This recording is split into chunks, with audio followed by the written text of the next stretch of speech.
Hey, what's up, everybody? And thank you for tuning back in with He's Too Real TV. And I got another crazy video for you today about YouTubers who never got the chance to make it back home. Dang, it's messed up in the YouTube world, man. But like I said, thank you for tuning in. If you would, go ahead and smash down on that subscribe button and stay tuned for more videos like this one. Enough said, let's get right into it. Was a 22-year-old Belgian YouTuber known for sharing his adventures across Northern Europe. He never spoke in any of his videos and instead used the ambient sounds of nature to make his viewers feel like they were right there with him. And while he started uploading videos in August of 2024, he'd actually been solo camping ever since he was just 19 years old. At one point, he even biked over 3,700 miles or over 6,000 kilometers across Sweden all on his own. So he had plenty of experience surviving in the wilderness alone. However, when nature turns unpredictable, even the most prepared adventurers find themselves struggling to survive. Tragically, that's exactly what happened with Storm on the night of October 29th, 2024. He was recording another video, this time traveling through the Jokkmokk region located in the Swedish Lapland. He parked his car in a nearby town and then ventured into the wilderness on foot with his camping gear. These trips often lasted multiple days, sometimes even a whole week before he made it back. October 29th was the last day of one of these trips. He was making his way back and was only a day's walk away from his car, but it was quickly getting dark and continuing to walk would have been extremely dangerous. So Storm made the decision to set up his tent and sleep for the night. A cold breeze was already sweeping through the region, prompting Storm to mount snow around his tent as a makeshift barrier before going to sleep. Unfortunately, nothing could have prepared him for the extreme weather he was about to encounter. Because just a few hours after setting his tent, the Jokkmokk region got hit by an intense blizzard with winds reaching up to 75 miles per hour or around 120 kilometers per hour. Snow quickly started piling up all around his tent as well. But worst of all, the temperature not only fell below freezing to 21 Fahrenheit or -6 Celsius, the strong wind made it feel as cold as 0 Fahrenheit or -18 Celsius. Maybe he realized the gravity of his situation at this point and wanted to contact his loved ones. Because at around midnight, his friend received a video of him showing his tent getting torn apart by the terrifyingly strong wind, with him stating, "Tonight it's going to get worse, Jesus Christ." He also called his grandmother right after and reassured her of his safety, stating, "It's snowing heavily here, but don't worry, I'll survive, you know." Then at 2:36 a.m., the Swedish authorities received an SOS call from Storm. He reported multiple injuries, including a broken nose, and requested immediate help. Unfortunately, the strong wind made it impossible to reach him with a helicopter, and the snow obstructed any rescue efforts on the ground. The blizzard eventually subsided at around 10 a.m., and the rescuers rushed to Storm's last known location.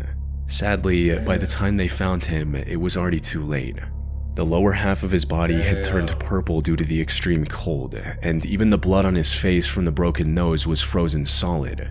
Oddly enough, he was found roughly 1.6 miles or 2.6 kilometers away from his collapsed tent. It's unclear if he was forced to ditch the tent after it collapsed or if he set out before that happened. In either case, he was walking towards his car when he likely fell, broke his nose, and then contacted the authorities. The only silver lining in Storm's tragic end is that at least he died doing what he loved, as he told his father when he first started going on these solo camping trips. "Dad, it took me a long time to know what I wanted, but that's what I want." Hannah Rose Moody was a 31-year-old YouTuber and influencer from Scottsdale, Arizona. And while most of her content on YouTube revolved around her faith as a Christian, her Instagram account posted mostly different content. There, she made regular posts about her hiking adventures across the rocky desert terrain of Arizona. Hitting the trails several times a week had become a natural part of her routine ever since she moved to Arizona 6 months earlier. And May 21st was supposed to be no different. She got up early and quickly drove to the Gateway Trailhead located in the McDowell Sonoran Preserve. She parked her car and began the roughly 4.5-mile or 7-kilometer hike across the Loop Trail. It was a moderately challenging trail with a rocky path and noticeable elevation changes, but nothing Hannah hadn't tackled before. She felt fairly confident she could finish the hike in under 3 hours and even made plans to hang out with friends at lunch. Unfortunately, what started as just another ordinary hike ended with a devastating tragedy. Her friends were the first to sense something was wrong when Hannah didn't show up for lunch on time. She didn't send any messages about running late and wasn't picking up her phone either. It wasn't like her to ghost people out of nowhere. So, after waiting at the restaurant for many hours, her friends decided to check on Hannah at her home at around 7:50 p.m., hoping she was simply resting after a tough hike. But when they arrived at her house, her car was missing from the driveway, the lights were off, and the door was locked. Seeing this, they immediately contacted the authorities.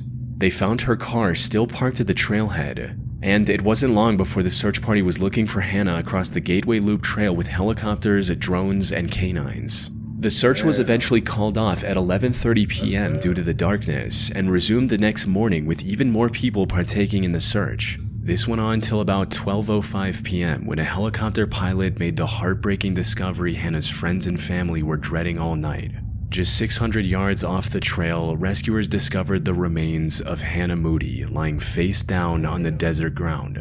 Hannah was dead, and likely had been for several hours. However, there was nothing that could explain her end right away. There were no signs of foul play, no intoxicating substances were found in her system, and she didn't even have any serious head injuries from a fall or stumble. With that, the only explanation investigators were able to come up with was that Hannah lost her life due to extreme heat. You see, the temperature in the Gateway Trail region soared to over 102 Fahrenheit, or about 39 Celsius the day prior when Hannah was hiking. She likely suffered from a heat stroke and wandered off the designated path in confusion before collapsing and eventually passing away, leaving her YouTube and Instagram videos as an unintentional final goodbye to her loved ones. Damn, that's sad, man. Finn Creaney was a 33-year-old survival expert from the Pitcairn area in Scotland. Utilizing the skills he had, Finn operated a survival school in the area called Wildcat Bushcraft, teaching kids general wilderness survival skills as well as bushcraft, which, for those who don't know, includes things like foraging, hunting, and building shelter out of natural materials. The business was also accompanied by a YouTube channel of the same name, where Finn shared his knowledge and experience with the world for free. His content was both informative and entertaining, allowing him to slowly build a small but loyal audience.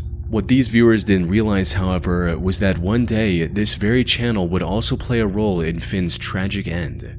Things went south on the 25th of March 2022 when Finn was dropped off at the B873 road near Loch Naver in Sutherland. His goal was to head south and hike the 45-mile distance to the small village of Golspie and make a video about the bushcrafting skills he had used along the way. Now, his family knew the journey would take more than a day, so they weren't too concerned when he didn't reach his destination right away. But then 3 days passed and there was no sign of Finn anywhere. Even more concerning was the fact that he didn't make any contact throughout this time, with every call from his family going straight to voicemail. So, on day 3, Finn's father called the police and filed a missing person report, all while holding on to the hope that his son was simply lost, had broken his phone, or was just taking his time on the hike. Sadly, that couldn't have been further from the truth. In reality, Finn had somehow vanished from the area without a trace, and despite the police spending months searching the area surrounding Loch Naver, they couldn't find a single clue about his current whereabouts. Finn was even featured on a British unsolved mystery-style show about missing people called Vanished, but that also led nowhere.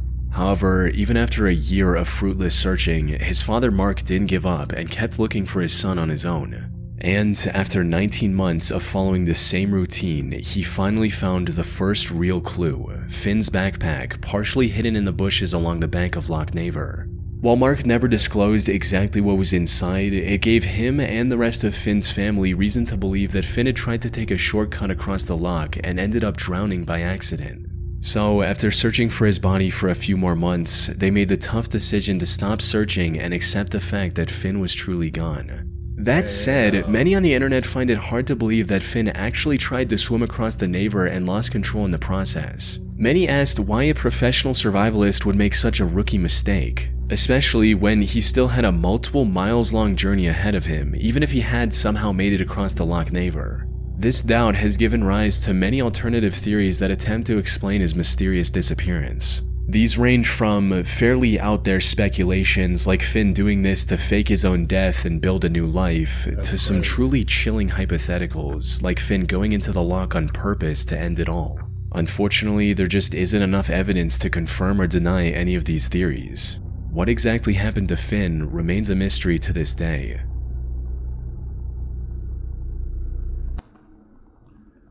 Man, that is crazy, brother. Rest in peace to all them people, man. Yeah, we gotta be careful on this YouTube journey, man.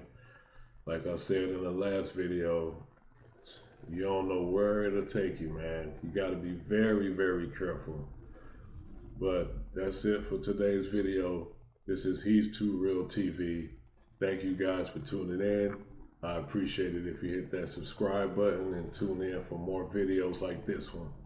Until next time, peace, love, and blessings.